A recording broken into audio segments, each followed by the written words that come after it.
For number 3, there's two equations here, a and b, and I'm asked to solve for x in both. Also, it does specify that I would like to see a check for these solutions. So for a, the most recent technique we've talked about is fraction busters. I can eliminate these fractions. I can do it actually in one step, but I'm going to choose to do it in 2 steps. The first thing I'm going to do is I'm going to eliminate the denominator of 2 on the left-hand side. So I'm going to multiply both sides of this equation by the number 2. And I'm going to write it as 2 over 1 so you can see this maybe a little bit better. So every term on the left side and every term on the right side is going to be multiplied by 2.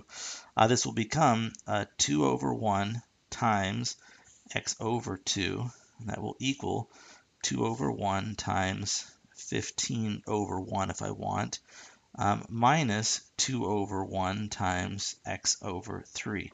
So the big thing visually to look at is that this term, here, here, and here, those three things were all multiplied by the number 2. And again, the reason why we can do this, if we multiply both sides of an equation by the same value, it doesn't change the equation. It just changes the form that it's in. On the left-hand side, if I simplify now, this becomes an x. And then on the right-hand side, I get the number 30 minus 2x divided by 3.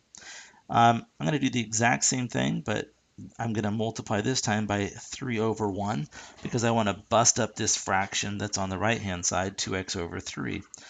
Again, I'm going to multiply every single term by the number 3. So I'm going to bring this up to here. So I have a 3 over 1 times an x over 1, and then that's going to equal 3 over 1 times 30 over 1, and then minus 3 over 1 times 2x over 3. So as I go through and I simplify this, you can see here's the beauty. My fractions completely go away. On the left-hand side, I have 3x, and that's going to equal 3 times 30, which is 90. And then minus, just actually minus 2x, because these factors of 3 cancel out, right? 6 divided by 3 is 2, so it's minus 2x. To solve this equation, I'm going to add 2x to both sides, giving me 5x equals 90. And then finally, I'm going to divide both sides by the, I'm going to divide both sides by the number 5. And when I divide both sides by 5, I get that x equals 18. Now, if we go ahead and do a quick check for that, I think there's enough room for it here. I'm just going to write check. And I'm going to say if x equals 18, that's the value I got. Now I'm just going to go ahead and rewrite the original equation with x equaling 18. So I get 18 over 2, and the question is that the same as 15 minus 18 over 3? 18 over 2 is the number 9, and then 15 minus, let's see, 18 divided by 3 is 6. 15 minus 6 is 9. So since I get 9 is 9 on both sides, x equals 18 is a solution that indeed checked. So x equals 18. On the next question, let's see.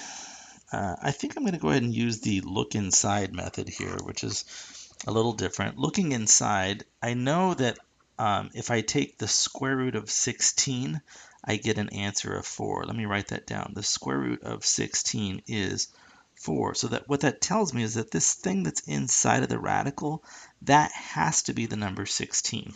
So this equation becomes super simple. It's just 2x plus 10 must be the number 16. If I subtract 10 from both sides, I get that 2x has to equal, that would be just 6. And if I divide both sides by 2, I get that x has to equal the number 3. And again, with the check, I'm going to write if x is equal to 3, then I'm looking at, on one side, 2 times 3 plus 10, and I'm wondering, is that the same as the number 4?